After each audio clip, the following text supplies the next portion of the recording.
El caso tratado en este vídeo era tan increíble que en su final, el juez dijo antes de anunciar el veredicto: si a alguien se le ocurriera un escenario como este, a todos ustedes les parecería increíble. Parecía un argumento increíble para una película, pero era real. Y de hecho, más tarde se hizo una película sobre la historia. El caso en sí está profundamente grabado en las almas de todos los que lo investigaron.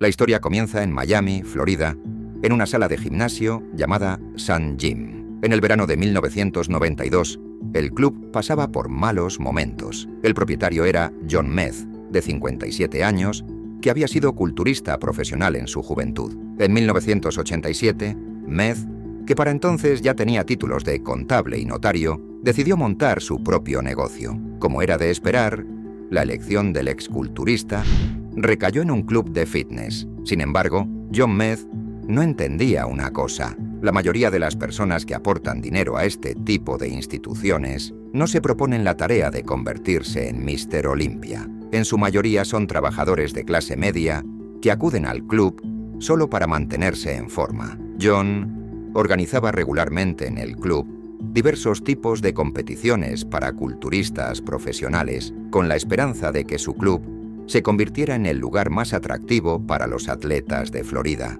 Pero contrariamente a sus fantasías, el club atraía cada vez más a una clientela dudosa. Policías y tipos malos, aficionados a la fuerza y a los músculos enormes, duros y agresivos. La gente corriente y trabajadora no tenía nada que hacer aquí. Como era de esperar, en cuanto abrió un club rival en las inmediaciones, la clientela empezó a disminuir. John Meth ya estaba pensando en vender su club cuando Daniel Lugo llamó a su puerta. Era un atleta de pelo negro de 100 kilogramos y 30 y pocos años. John Meza quedó impresionado por su carisma y su confianza en sí mismo desde el primer momento. Lugo, cuyos padres eran de Cuba y Puerto Rico, había nacido y crecido en Nueva York, en el Bronx, y desde niño le apasionaban los deportes de fuerza. Daniel pintó inmediatamente a Meza un cuadro de su futura prosperidad juntos. En un par de minutos, Lugo le lanzó a Meza un proyecto que, además del propio club de fitness, incluía una línea de ropa, una serie de suplementos nutricionales e incluso equipamiento deportivo, producido bajo la marca Sun Gym. Este tipo parecía un verdadero soplo de aire fresco para el ya asfixiante negocio de John Meza. Ese mismo día, Lugo consiguió trabajo en el club. John ni siquiera se sintió avergonzado por los controvertidos antecedentes de su nuevo empleado. El potencialmente exitoso gerente acababa de salir de la cárcel, donde había cumplido una condena de 15 meses por fraude. En 1990, se encontró con pequeños empresarios que buscaban dinero para sus negocios. Lugo se hizo pasar por representante de millonarios asiáticos, les recaudó dinero con el pretexto de pagar primas de seguros y luego desapareció. Al final, la pérdida total por las acciones fraudulentas de Lugo fue de casi $250.000. En su nuevo trabajo, Lugo no dudó en enfrentar los desafíos de inmediato, y sorprendentemente incluso para el propio John Meza, mejoró rápidamente el negocio de la institución. Independientemente de sus antecedentes, algo que Lugo no podía quitarle era su gran carisma, que, unido a su ingenio, atraía a nuevos clientes. Daniel, que empezó como entrenador personal, se convirtió rápidamente en director general. En 1994, se había convertido en la pieza central de Sun Gym. El mejor amigo de Lugo era Noel Dorval. Noel era un tipo moreno, unos 10 años más joven que Lugo. Ya a los 16 años tenía un físico bastante potente y gracias al duro entrenamiento y al consumo de esteroides, pronto se convirtió en una montaña de músculos. Lugo y Dorval se conocieron a través de una mujer llamada Lucrecia Goodrich. Era prima de Dorval y más tarde se convirtió en la esposa de Daniel Lugo. Además, Lugo y Dorval se unieron por su afición al deporte. A lo largo de los años, su amistad se fortaleció con muchas sesiones de entrenamiento juntos. No es de extrañar que Lugo, al tomar la dirección del gimnasio Sun, contratara enseguida a Dorval.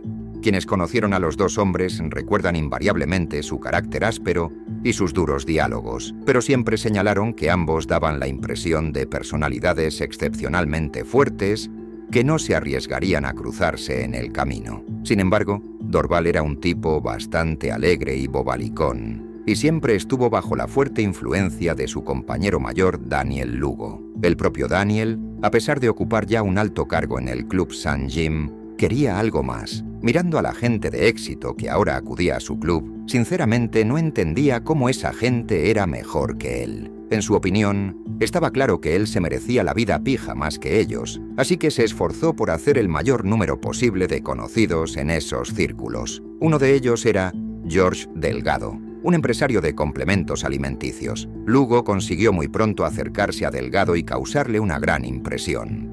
Afirmar que el propio George Delgado se encontraba entre las personas de éxito podría ser una exageración, ya que obtuvo su fortuna, aunque modesta, no gracias a sus habilidades, sino con la ayuda de otro hombre, Mark Schiller. En 1991, el negocio de Delgado fracasó, y su mujer, que trabajaba en la oficina de contabilidad de Mark Schiller, con lágrimas en los ojos, le dijo a su jefe que ella y su marido no tenían de qué vivir. De paso, describió a su marido, George Delgado, como un brillante gestor. Schiller accedió a conocer a Delgado y lo contrató como su asistente personal, y luego lo convirtió en socio. Fue mientras trabajaba con Schiller cuando Delgado creó una empresa que vendía suplementos nutricionales. Gracias a Schiller, Delgado compró una gran casa en Miami y logró establecerse. Además, Schiller ayudó a Delgado a aumentar su capital, invirtiéndolo con éxito en valores.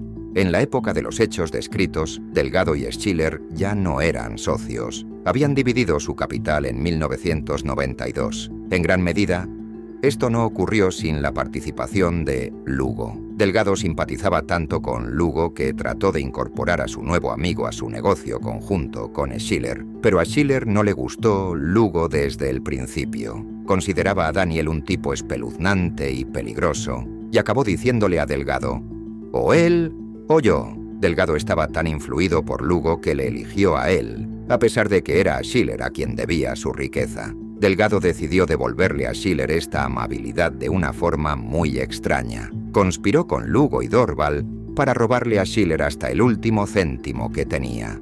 El plan consistía en secuestrar a Schiller y hacerle firmar unos papeles en los que transfería todos sus bienes a Delgado y Lugo. Lugo pensó que harían falta al menos 2 personas más para secuestrar a Schiller, así que pensó en un tal Carl Weeks, un tipo negro de 31 años, que había venido recientemente a solicitar trabajo en el Club St. Jim. En aquel momento no impresionó a Lugo y fue rechazado, pero el astuto Lugo adivinó que el tipo estaba obviamente necesitado de dinero, por lo que enseguida prometió pagar a Weeks $50,000 por el trabajo. A Weeks, a pesar de llevar varios años en la cárcel, no le entusiasmaba demasiado la idea de meterse en este tipo de negocios, sobre todo cuando Lugo dijo que tal vez tendrían que matar al secuestrado Schiller. Weeks se había trasladado recientemente a Miami desde Nueva York para dejar atrás sus problemas legales, pero la promesa de $50,000 pesó más que sus decididos planes de abandonar el crimen. Así que,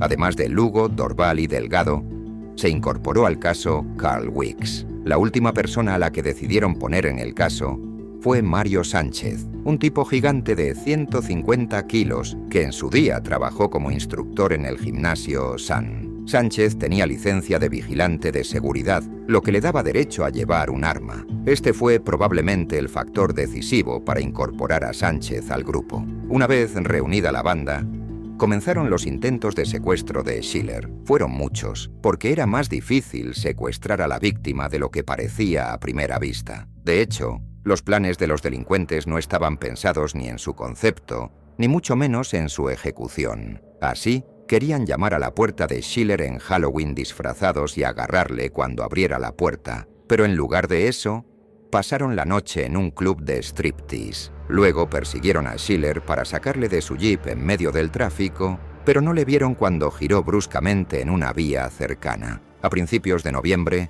se camuflaron en el jardín delantero de Schiller con la intención de atraparlo cuando saliera por el periódico de la mañana. Sin embargo, entonces decidieron que el secuestro podría tener más testigos. A las 9 de la mañana del 14 de noviembre de 1994, la banda intentó bloquear el coche de Schiller en la estrecha carretera, pero este intento también fracasó porque el monovolumen alquilado en el que la banda quería llevar a la víctima no arrancó de repente. Esa tarde, Lugo, terriblemente enfadado porque las cosas no iban según lo previsto, juró que hoy secuestrarían a Schiller, costase lo que costase. Finalmente, tras el almuerzo de aquella tarde, Mark Schiller salió de su restaurante y se dirigió a su todoterreno. Los bandidos ya le esperaban en el aparcamiento en un vehículo tintado propiedad de Daniel Lugo. El propio Lugo esperaba en un almacén que se había alquilado especialmente para llevar allí al secuestrado Schiller. En cuanto Schiller abrió la puerta del coche, Weeks, Dorval y Sánchez se abalanzaron sobre él por la espalda. Desde el principio, los secuestradores hicieron gala de una brutalidad furiosa. Schiller simplemente no tuvo ninguna posibilidad de resistencia. Los autores le ataron las manos a la espalda y se las esposaron antes de obligar a Schiller a entrar en el monovolumen. En el coche, le taparon los ojos con tanta fuerza que la cinta le rozó la piel de la nariz y empezó a salirle sangre. Los agresores lo inmovilizaron contra el suelo del monovolumen y lo patearon durante todo el trayecto. Cuando el monovolumen llegó al almacén, Schiller estaba casi inconsciente, pero lo peor estaba por llegar. En el almacén, Schiller estaba encadenado a un tubo en una habitación minúscula con un lavabo y nunca le quitaron la cinta adhesiva de los ojos. Estaba completamente ciego. Sin dejar de golpear a Schiller, los secuestradores le plantearon sus exigencias. Debía llamar a cualquiera que pudiera estar preocupado por su desaparición y contar una historia que explicara su ausencia. Luego, en los días siguientes, debía dar a los secuestradores todo lo que tuviera y solo entonces le prometían que le liberarían. Esa misma noche, Schiller llamó a casa directamente desde el almacén y le dijo a su mujer que se marchara inmediatamente con los niños a Colombia, sin hacer preguntas. La mujer de Schiller estaba horrorizada, pero obedeció. No sabía nada de lo que le había ocurrido a su marido. Schiller temía sobre todo por su familia. Si los bandidos hubieran secuestrado a sus parientes, se habría rendido de inmediato. De hecho, en un momento dado los criminales le habían prometido violar a su mujer delante de él. Pero ahora que su familia estaba a salvo, Mark decidió aguantar hasta el final. Y probablemente fue la peor decisión de su vida. Permanecer en el almacén fue un infierno para Schiller. Los días parecían semanas. Le golpeaban con tal fuerza que las costillas le crujían y cada respiración le producía un dolor agudo. Le clavaron cuchillos, le quemaron con un soplete de gas, no le permitieron ir al baño, dejándole sentado sobre orina y heces. La tortura terminaba con hambre y sed. Durante las torturas y palizas, los criminales reían sin control. Solo entonces, Schiller, que se dio cuenta de que estos cabrones estaban dispuestos a traspasar todos los límites de la razón, empezó a firmar papeles sobre la transferencia de su dinero y sus bienes a Delgado y Lugo. Pero ¿qué clase de firmas eran? Desaliñadas, rotas, a menudo entre líneas, a veces justo en medio del texto. Ningún notario habría legalizado esos documentos, pero Lugo tenía todo calculado, pues cabe recordar que su jefe en el St. Jim, John Maida, tenía una pequeña notaría. Era allí donde estos documentos con firmas garabateadas adquirían personalidad jurídica por un módico precio. Schiller firmó todas las escrituras de donación, cheques bancarios, poderes para depósitos, absolutamente todo. Su casa y sus empresas eran ahora oficialmente propiedad de Daniel Lugo. El restaurante estaba registrado a nombre de Delgado, un socio comercial. Schiller dijo por teléfono que se había enamorado de cierta belleza y que quería irse con ella al fin del mundo, convirtiendo sus bienes en dinero en efectivo. Era una historia disparatada, pero por alguna razón a nadie se le ocurrió cuestionar su autenticidad. Al final, Schiller se quedó sin nada. Era consciente de que sus captores no le dejarían salir con vida, pero estaba tan agotado que se alegró de morir. El 10 de diciembre, cuando el banco confirmó la última transferencia, Lugo decidió que era hora de que Schiller muriera. Pero a Lugo le pareció demasiado peligroso matar a Schiller, así que decidió provocar un accidente. El plan era sencillo: verter alcohol en la boca de Schiller durante varios días y luego fingir un accidente de coche. Todo debía parecer como si el millonario, atravesando una crisis de mediana edad y oprimido por la depresión, destruyera su negocio, se emborrachara y estrellara su coche. Durante los 3 días siguientes, Los delincuentes alimentaron a Schiller a la fuerza con vodka, tequila y licor. La noche del 14 al 15 de diciembre, Schiller se emborrachó por última vez. Para la puesta en escena se eligió una zona alejada de barrios residenciales. Schiller se puso al volante y se abrochó el cinturón. Dorval se sentó en el asiento delantero, apuntó el coche hacia un poste de la luz, pisó el acelerador y saltó del jeep cuando éste cobró impulso. El coche se estrelló contra el poste, pero cuando los delincuentes se acercaron al jeep, descubrieron que, a pesar del fuerte impacto, Schiller seguía vivo. Lugo, sin embargo, tenía un plan B.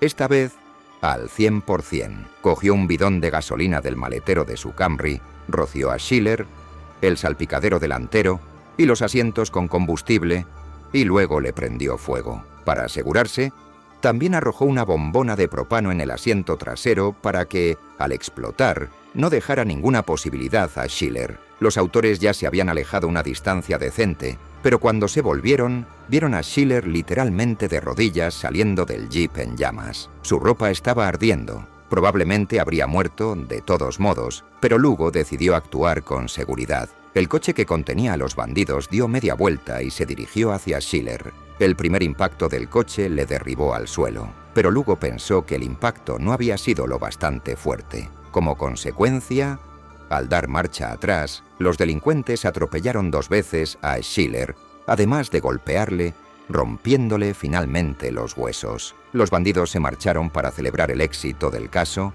y dejaron el cadáver de Schiller tirado en la carretera. My name is Marcelo Schiller. My friends call me Mark, and I'm alive.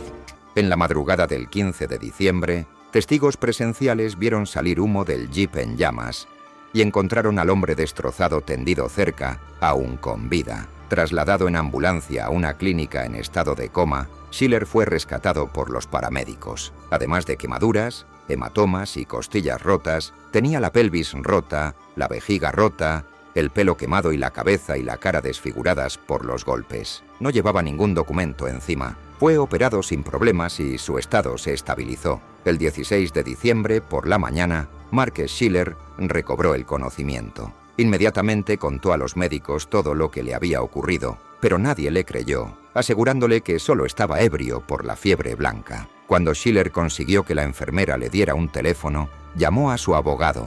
Apenas reconocía la voz de su cliente, apenas se distinguían las palabras, el interlocutor apenas podía contener los sollozos. Schiller tenía un horror increíble de que los bandidos hicieran todo lo posible por completar su obra y acabar con él de una vez por todas. Al mismo tiempo, Delgado y Lugo revisaron los periódicos en busca de noticias de un cadáver en la zona donde habían dejado a Schiller. Al no encontrarlo, llamaron a la morgue, pero tampoco obtuvieron resultados. Se sorprenden al comprobar que Schiller sigue vivo. Después de pasar todo el día al teléfono, encontraron a Schiller en una de las clínicas. No había elección. Tenían que ir a la clínica a terminar lo que habían empezado.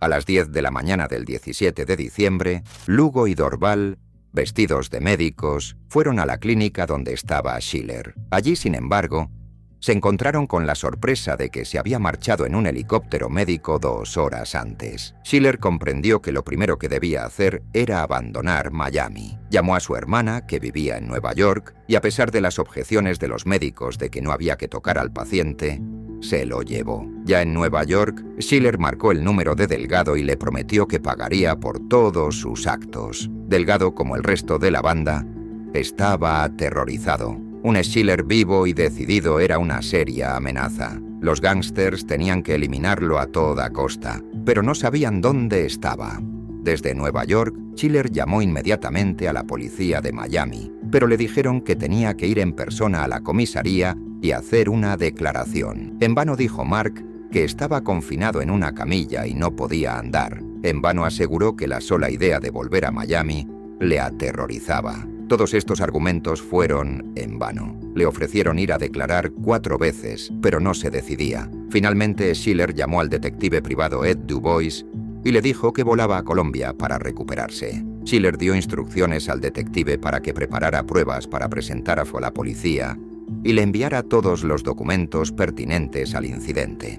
Entretanto, habían transcurrido 6 semanas desde la desaparición de Schiller y los delincuentes, que antes confiaban en que había acudido a la policía, empezaron a dudar seriamente de ello. Esto hizo que finalmente se atrevieran a instalarse en la mansión de Mark Schiller. Era una casa grande, muy lujosamente amueblada, con piscina, jacuzzi y garaje para varios coches. Los vecinos de Schiller se sorprendieron por la desaparición de este, pero Lugo les tranquilizó diciéndoles que trabajaba para la CIA. Según Lugo, Schiller tuvo problemas con la justicia, lo que provocó su deportación y la confiscación de todos sus bienes en favor del Estado. Según Lugo, él y sus colegas están aquí para vigilar la propiedad de Schiller. De alguna manera, los vecinos no se avergonzaron de que los autoproclamados agentes especiales usaran las pertenencias de Schiller, condujeran sus autos y se bañaran en su piscina. Sin embargo, los autoproclamados agentes especiales se comportaron lo suficientemente educadamente como para no levantar sospechas. Los delincuentes no tenían reparos en gastarse el dinero de Schiller y pasaban gran parte de su tiempo en clubes de striptease. En uno de ellos, Lugo conoció a Sabina Petrescu, de 25 años. Una morena de ojos azules muy guapa. En 1990 fue finalista en el concurso de Miss Rumanía y luego se fue a Estados Unidos, donde rodó para revistas para adultos y fue una de las strippers más guapas de Miami. No es de extrañar que Lugo se interesara por ella. Se metió tanto en el papel de agente especial que le dijo a su nueva novia que era agente de la CIA. Le contó algunas historias pintorescas y completamente inventadas de su pasado heroico. Sabina era probablemente tan ingenua como guapa, así que se creyó a pies juntillas las historias de Lugo. Mientras tanto, el detective privado contratado por Schiller, Ed Dubois, ya había reunido suficientes pruebas contra las personas implicadas en el secuestro de Schiller. El detective tenía un buen punto de partida. A saber, Schiller conocía al menos a dos de sus secuestradores: Delgado, cuya implicación era segura, y Danny Lugo, a quienes Schiller reconoció por su voz durante la tortura en el almacén. Delgado sabía que era cuestión de tiempo que las pruebas se entregaran a la policía, por lo que él y Lugo invitaron a Dubois a una reunión. En la reunión se ofreció a Schiller algún tipo de acuerdo a través de Dubois, por el cual Schiller recuperaría todas sus propiedades y $1 millón a cambio de una renuncia a todas las reclamaciones. El detective estaba seguro de que se trataba de otra treta, pero Schiller estaba tan desesperado por recuperar su dinero que aceptó. Sin embargo, pasaban las semanas y el dinero nunca llegaba a las cuentas de Schiller. No está claro qué esperaban los delincuentes, pero viendo que Schiller y Dubois no se echaban atrás, decidieron abandonar la mansión de Schiller y no se fueron con las manos vacías. Se llevaron absolutamente todo lo que había en la casa, hasta el árbol de Navidad artificial. Schiller esperó hasta el final que los bandidos devolvieran los bienes robados, pero en abril, al darse cuenta de que eso no ocurriría, dio instrucciones a Dubois para que trasladara el material a la policía. En primer lugar, el caso se envió directamente a la oficina de élite del CID, que también se ocupa de secuestros y extorsiones. Schiller fue sometido al detector de mentiras. El 18 de abril de 1995, Schiller voló de Colombia a Miami con una identidad falsa. El detective del FBI, Kevin Long, ya tenía todas las pruebas contra la banda preparadas y recopiladas por Dubois. Parecía que los criminales tenían los días contados, pero entonces ocurrió algo inexplicable. El día señalado la prueba del detector de mentiras, por alguna razón, no tuvo lugar, y entonces la policía dejó estupefactos a Schiller y Dubois al decir que la oficina de élite no investigaría el caso y lo entregó a una autoridad inferior como un simple robo, como si no hubiera secuestro, tortura e intento de asesinato. Decir que Schiller y Dubois quedaron estupefactos es quedarse corto. Schiller sospechó que los bandidos habían conseguido sobornar a la policía. Atemorizado, viajó de vuelta a Colombia. Ed Dubois siguió haciendo todo lo posible por impulsar el caso, exigiendo una y otra vez que se detuviera a los miembros de la banda antes de que cometieran otro crimen. Pero la policía ni siquiera interrogó a Delgado ni a Lugo. Mientras tanto, los mafiosos, probablemente pensando que su primer robo había tenido un éxito increíble, buscaban una nueva víctima.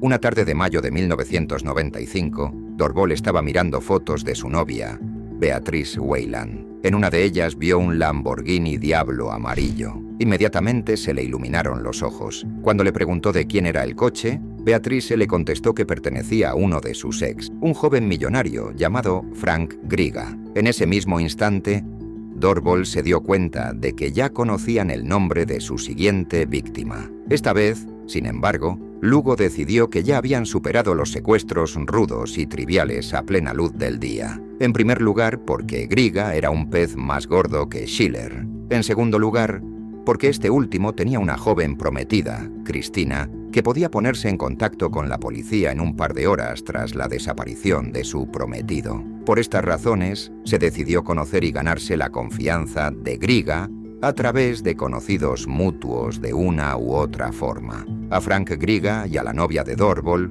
Beatrice, les dijeron que querían conocerle dos empresarios que tenían una oferta muy favorable para él. El primer encuentro de Dorval y Lugo con Griga tiene lugar en la fiesta de cumpleaños de este último. Al día siguiente, Dorval y Lugo llegaron a la mansión de Frank Griga, donde Lugo hizo una jugada con una propuesta de negocios de cierta empresa de telecomunicaciones. El único propósito de esta visita era hacer que Griga y su prometida, Cristina, se relajara. Durante los días siguientes, la brigada de Dorval y Lugo se reunió varias veces más. La última reunión estaba prevista para la tarde del 24 de mayo de 1995. Ese día, Griga, Cristina, Lugo y Dorval viajaron en el Lamborghini amarillo de Griga hasta un restaurante, pero estaba cerrado. Lugo sugirió entonces que continuaran la velada en el piso de Dorval. El acuerdo de Griga fue trascendental para él. Ya en el piso de Dorval, Griga fue al baño. Un par de minutos después, Dorval le siguió.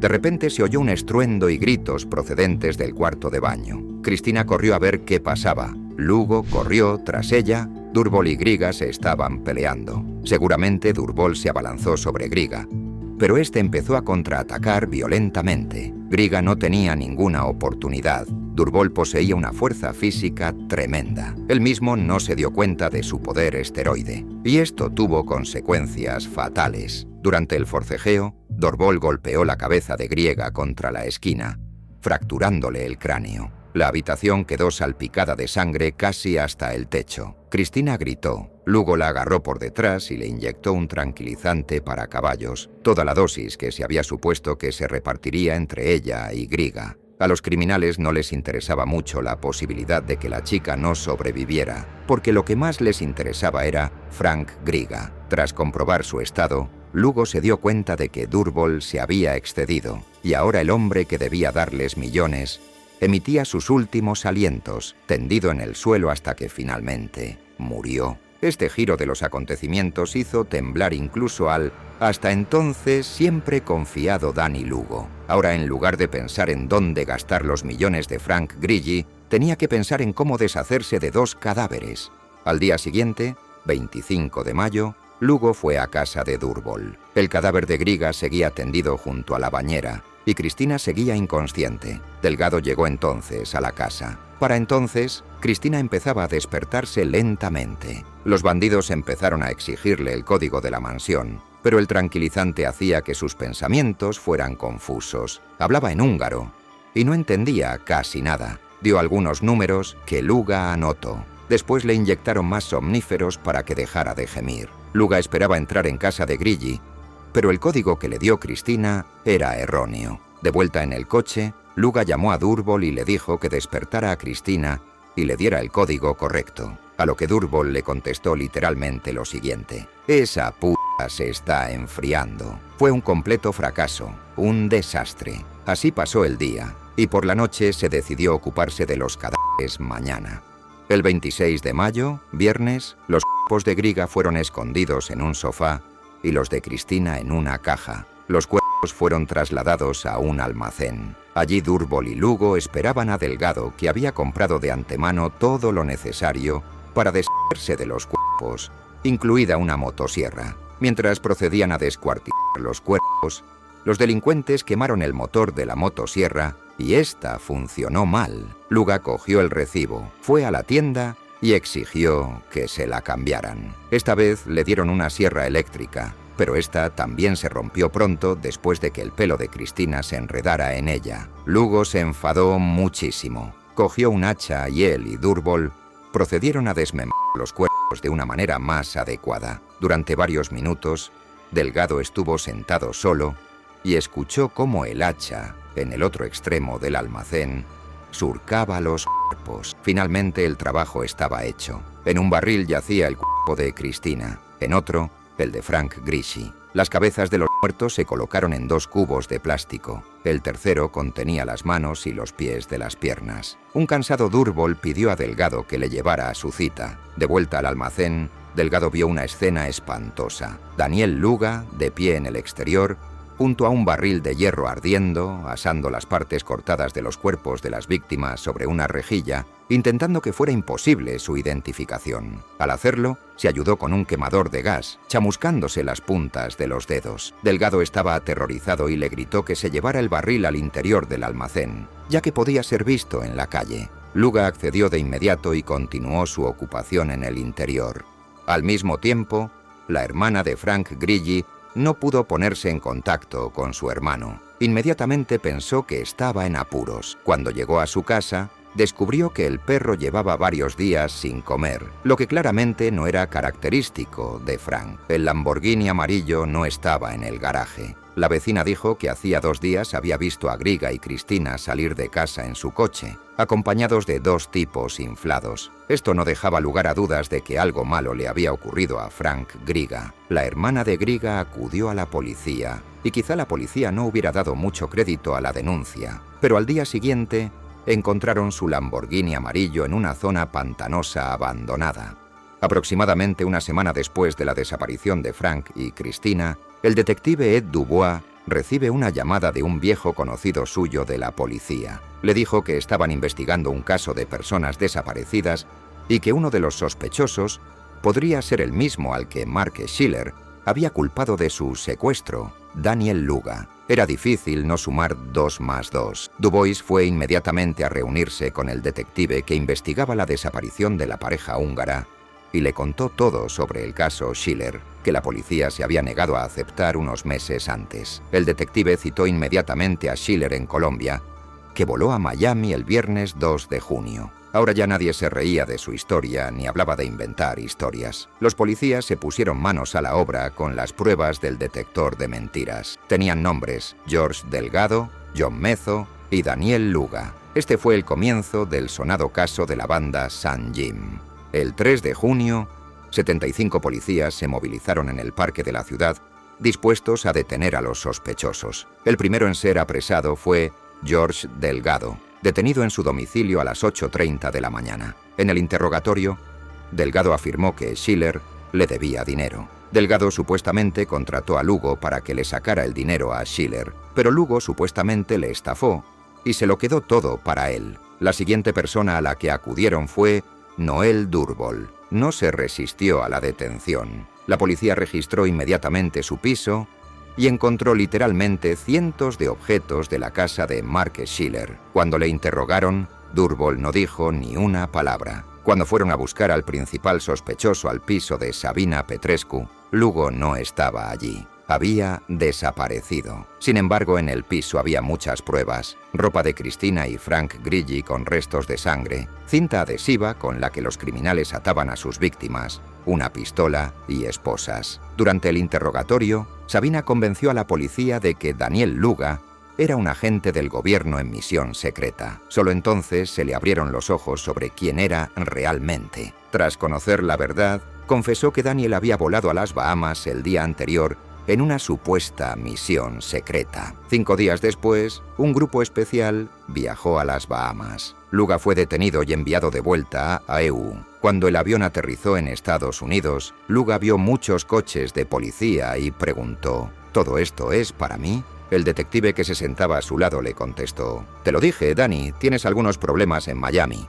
La prensa cubrió los hechos literalmente paso a paso. La espeluznante historia de la tortura de Schiller y la muerte de Frank Grigi y Cristina Furton se iba volviendo más detallado, dejando a toda la ciudad helada. Lugo, a diferencia de Durbol, cooperó con la policía y accedió hacia revelar el paradero de los cadáveres. El 11 de junio se encontraron y abrieron los barriles que contenían los cadáveres. No había brazos, piernas ni cabezas, pero los médicos descubrieron que las mujeres tenían implantes de silicona con una etiqueta única. Estos implantes se identificaron con el médico que había realizado la operación de aumento de pecho y así se demostró que el cuerpo pertenecía realmente a Christina Fulton. Era la primera vez en la historia que se identificaba un cadáver por sus implantes mamarios.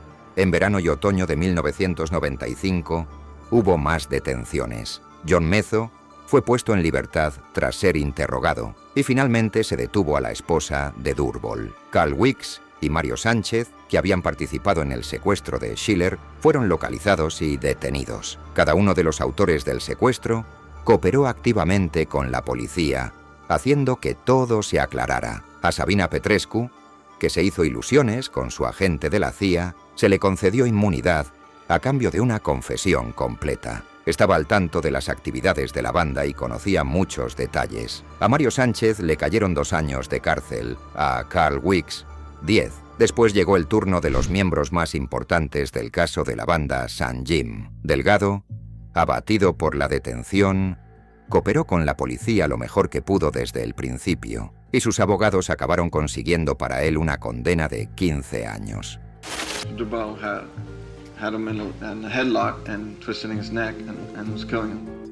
La selección del jurado para el juicio de los restantes acusados no comenzó hasta enero de 1998. Se designaron 2 jurados, uno para el juicio de Luga y otro para Durbol y Mezzo. Los juicios se celebraron simultáneamente. El juicio comenzó el 24 de febrero de 1998 y se prolongó durante casi 10 semanas, convirtiéndose en el juicio más caro y largo de la historia del condado de Dade. Se escuchó a casi 100 testigos de la acusación y se presentaron unas 1.200 pruebas. La defensa, por su parte, solo escuchó a un testigo. El propietario del club San Jim, John Mezzo, rechazó la oferta de declararse culpable y recibir 9 años y finalmente fue condenado a 56 años de prisión. En el verano de 1998, el fiscal invitó a Mark Schiller a hacer su última comparecencia ante el tribunal. Schiller había vivido en Colombia durante toda la investigación y había volado a Miami más de una docena de veces para testificar y ayudar en la investigación. Para esta última comparecencia ante el tribunal, tenía todo el derecho a no presentarse. Su abogado le había aconsejado que no saliera de Colombia, garantizando que la sentencia se maximizaría tal y como estaba. Pero Schiller quería poner el último clavo en la tapa de estos cabrones. Finalmente voló, habló ante el juez y describió todo lo que había vivido sin omitir ni un solo detalle. En cuanto Mark Schiller terminó su discurso, fue detenido en la misma sala del tribunal.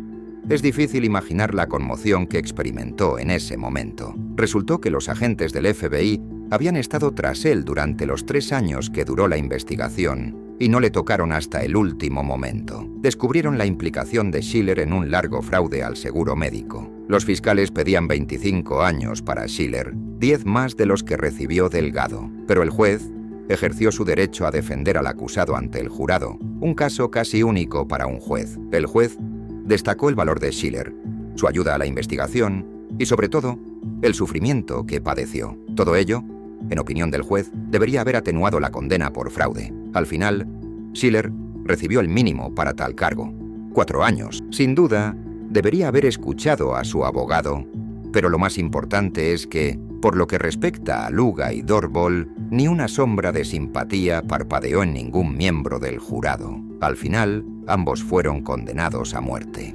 Daniel Lugo is guilty of first-degree murder as to Christina Fulton. Daniel Lugo is guilty of first-degree murder as to Frank Griga. En este momento, Delgado ya ha sido puesto en libertad. Luga y Durbol siguen esperando sus sentencias de muerte. El detective contratado por Schiller para investigar, Ed Dubois, observaba la investigación sin entender por qué Griega y su novia tenían que pagar un precio tan terrible por la inacción policial. ¿Qué se siente al vivir con las manos manchadas de sangre?, preguntó amargamente a la policía.